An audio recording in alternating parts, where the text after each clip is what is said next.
અધ્યાય 4.5 ની 11મી રકમ આપણે 11, 12, 13 અને 14 સરખી છે.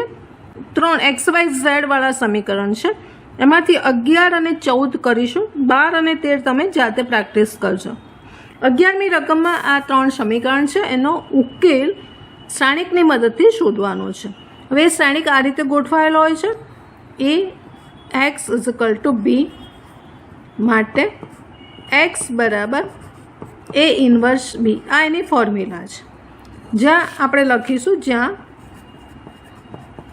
આના માટે A બરાબર એ જે શ્રેણિક છે એ લખીશું તો એક્સના સગુણકો લખી કાઢી.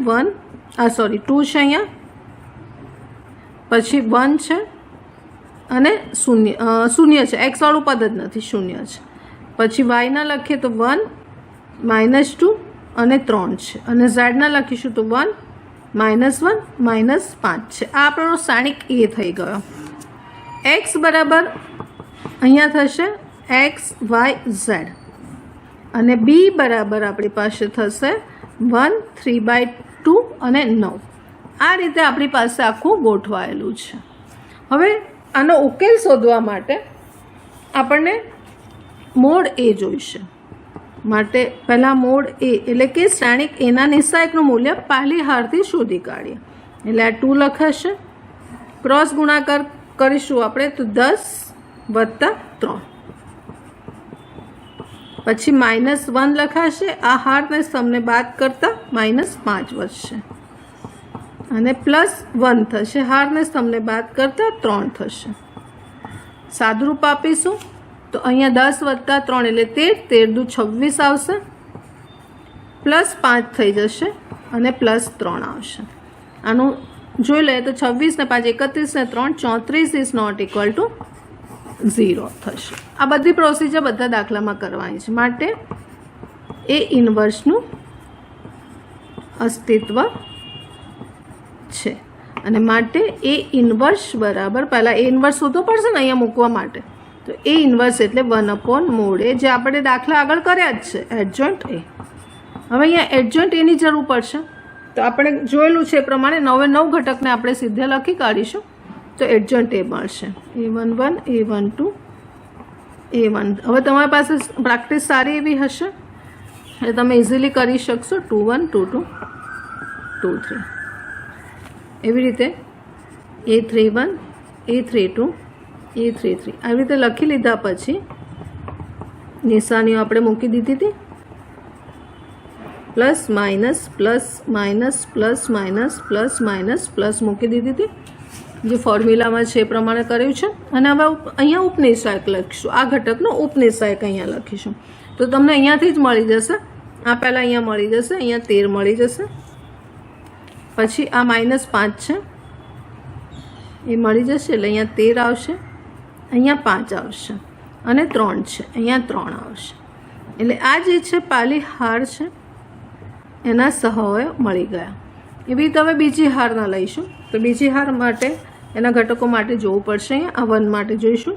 એટલે આને આ દબાવી દેતા આ એક જ્યાં હાર અને સ્તંભમાં છે તો -5 અને -3 મળશે. એટલે અહીંયા આપણી પાસે -5 અને -3 એટલે -8 મળશે. એટલે 8 થઈ જશે.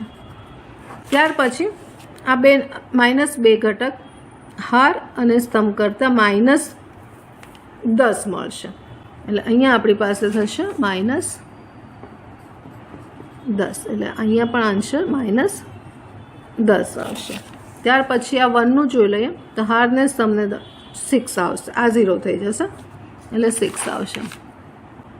એટલે -6 આવશે. આ થઈ ગયું આપણી પાસે R2ના સહવયો. હવે ત્રીજી હારના લઈ લઈએ તો શૂન્ય માટે જોઈએ તો -1 અને +3 એટલે 1 વધશે. એટલે અહીંયા 1 આવશે. પછી આના માટે જોઈ લઈએ 3 માટે તો હાર અને આ બદલાતા -2 -1 એટલે -3 વધશે અને આન્સર આવશે 3 આવશે.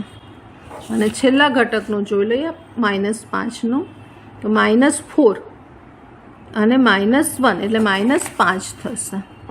અહીંયા -5 થશે એટલે -5 આન્સર આવશે. આ થઈ ગયો R3 માટે આપણને એ ઇન્વર્સ મળશે 1/34. અને હવે એડજન્ટ એ લખવાનો છે. તો જે પાલી હારના સવય છે એ સ્તંભમાં લખીશું હારના, એટલે 13, 5 અને 3 આવશે. એવી રીતે બીજી હારના 8, -10 અને -6 આવશે. અને એવી રીતે 1, 3, -5 આવશે. 1, 3, -5 આવશે. આ આપણને એ ઇન્વર્સ મળ્યો. આપણે હજી ઉકેલ આ મળ્યો નથી. તો ઉકેલ મેળવવા માટે આપણી પાસે છે માટે x બરાબર એ ઇન્વર્સ b છે. હવે અહીંયા મૂકી દઈશું. x એટલે x, y, z છે. એ ઇન્વર્સ છે 1/34 અને હું ફરીવાર લખી કાઢીશ. 13, 5, 3, 8, -10, 6, 1, 3, -5 અને b આપણો છે આ રહ્યો 1, 3/2 અને 9 છે. હવે આનો ગુણાકાર કરવાનો છે. આ બંનેનો ગુણાકાર કરીશું. આ 1/34 એમ રાખીશું. તો ગુણાકાર કરવા માટે પહેલી હાર અને સ્તંભ લઈશું. એટલે 13, 8 × 3 દૂત્યાંશ છે. 8 × 3 એટલે 2 ભાગ ચલાવીશું તો 4 દુ 8 એટલે અહીંયા ઉપર 4 વધશે અને 4 × 3 એટલે 12 વધશે. 4 તરી 12. પછી એક સાથે 9 છે એટલે 9. એવી રીતે બીજી હાર અને સ્તંભ સાથે 1 × 5 એટલે 5. પછી -10 × 3 દૂત્યાંશ એટલે 2 ભાગ જશે -5 આવશે એટલે -5 ને 3 વડે ગુણીશું તો -15 આવશે અને 9 તરી 27 આવશે. હવે ત્રીજી હાર લઈ લે 1 છે તો 3. હવે આ 6 સાથે આ ગુણાશે એટલે અહીંયા ભાગ ચાલશે 3 દુ 6 અને પછી 3 × 3 એટલે +9 આવશે અને -45 આવશે. હજી સાદુરૂપ આપી દઈએ તો ઉપર થશે 12 ને 3 25 અને 9 34 થશે. પછી અહીંયા 27 ને 5 32 માંથી 15 જશે તો 17 બચશે.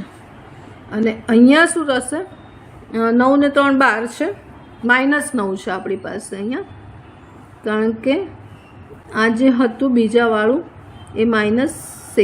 અહીંયા -6 એટલે અહીંયા -9 છે એટલે -3 માંથી -9 જશે -6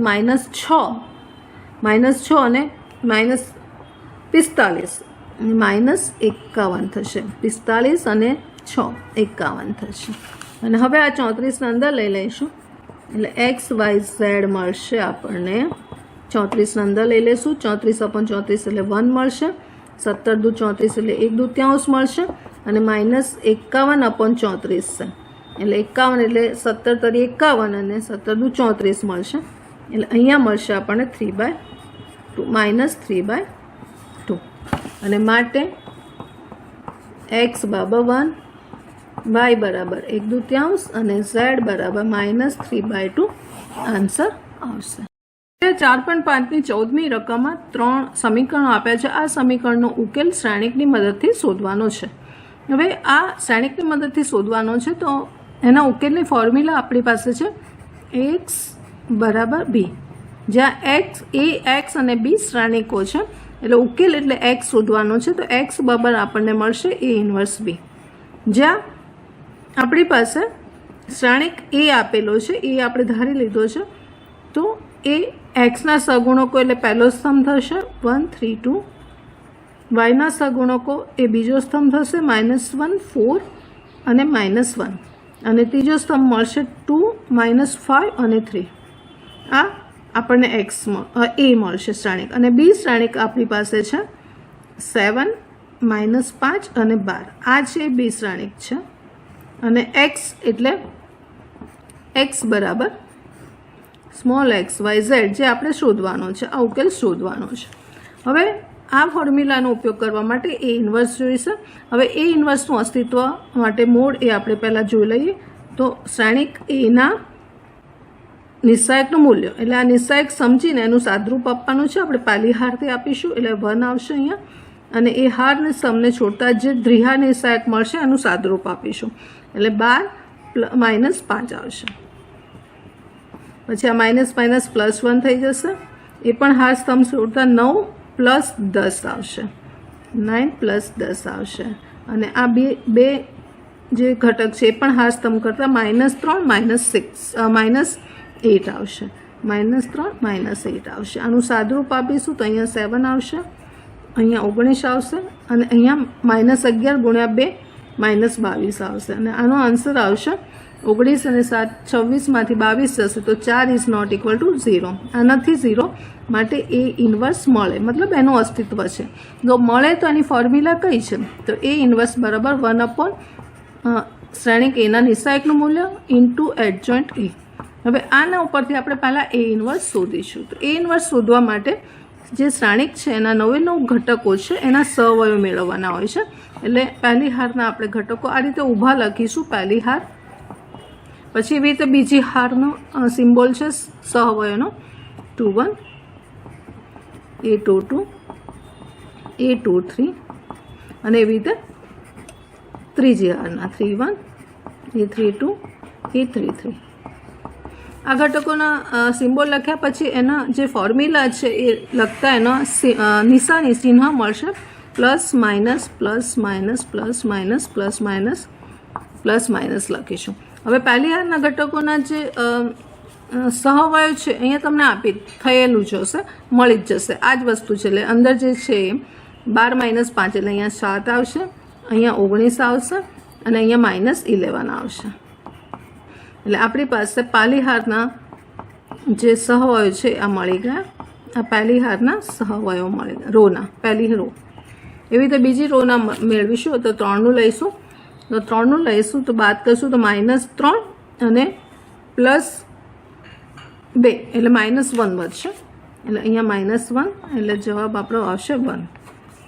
ત્યાર પછી આ 4નું લઈએ તો આને આ બાદ કરતાં 3 - 4 એટલે -1 વધશે. એટલે આપણે અહીંયા આન્સર આવશે -1.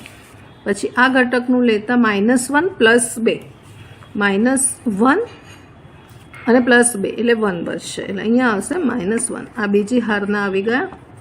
એવી રીતે ત્રીજી હારનું લઈ લઈએ તો 2નું લઈ લે, +5 અને -6 એટલે -+5 આપણે આ ઘટકનું લઈએ છીએ, બીજાનું લઈએ છીએ. એટલે અહીંયા આવશે -+5 અને 8 છે, 4 દુ 8 છે એટલે +5 અને -8 એટલે -3 વધશે. એટલે અહીંયા આવશે -3. એવી રીતે આનું લઈ લઈએ તો -5 -6 એટલે -11 આવશે. એટલે અહીંયા 11 આવશે પ્લસ, અને છેલ્લાનું આવશે 4 + 3 એટલે 7 આવશે. આ ત્રીજી હારના સહવયો આવ્યા. અહીંયા મૂકી દઈએ આપણે. આ જે આપણી પાસે 4 છે એટલે 1/4. એડજોઇન્ટ એ મૂકવા માટે આ જે પહેલી હારના સહવયો છે એ હારમાં નહીં લખીએ, સ્તંભમાં લખીશું. એટલે 7 -19 -11 એટલે બીજી હારના સહવયો છે બીજા સ્તંભમાં લખીશું, હારમાં નહીં લખીએ. એટલે 1 -1 -1. એવી રીતે ત્રીજી હારના છે એ ત્રીજા સ્તંભમાં લખીશું, -3 11 7. આપણને એ ઇન્વર્સ મળ્યો. આપણે તો જોઈએ છે ઉકેલ જોઈએ છે. ઉકેલ x બરાબર આપણી ફોર્મ્યુલા એ ઇન્વર્સ ઇન્ટુ b. x એટલે આપણી પાસે XY Z છે.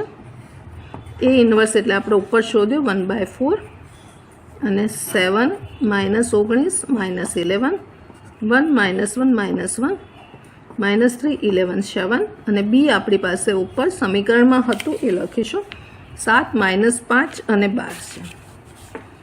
7 -5 અને 12. હવે આનું સાદુરૂપ આપીશું એટલે આન્સર આવશે 1/4. એમને લઈશું, ગુણાકાર કરવાનો છે પહેલી હાર અને સ્તંભ સાથે કરશું. 7 7 49 -5 અને પ્લસ અહીંયા આવશે જે છે આપણી પાસે 12 છે એટલે -36 આવશે. પછી 19 × 7 એટલે -133, +5 આવશે અને 12 × 11 આવશે +132 આવશે. એવી ત્રીજી હાર અને સ્તંભ લઈ લે તો -77 +5 અને 12 × 7 84. અને હવે ફરીવાર સાદુરૂપ આપીએ તો 1/4 36 અને 5 અહીંયા થશે આપણી પાસે 49 છે, 36 અને 5 થશે 41 અને 41માંથી 49 જશે એટલે 8 વધશે. એવી રીતે અહીંયા પણ આપણી પાસે 37 આવશે, 137માંથી 133 જશે એટલે 4 વધશે. અને સેમ વસ્તુ અહીંયા આપણી પાસે વધશે 12. 4ને અંદર લઈ લઈએ, બધાને 4 વડે ભાગીશું તો 2, 1, 3 આવશે. એટલે આપણો આન્સર આવશે x બરાબર 2, y બરાબર 1 અને z બરાબર 3, જે શ્રેણિકની મદદથી આપણે એને શોધ્યું છે.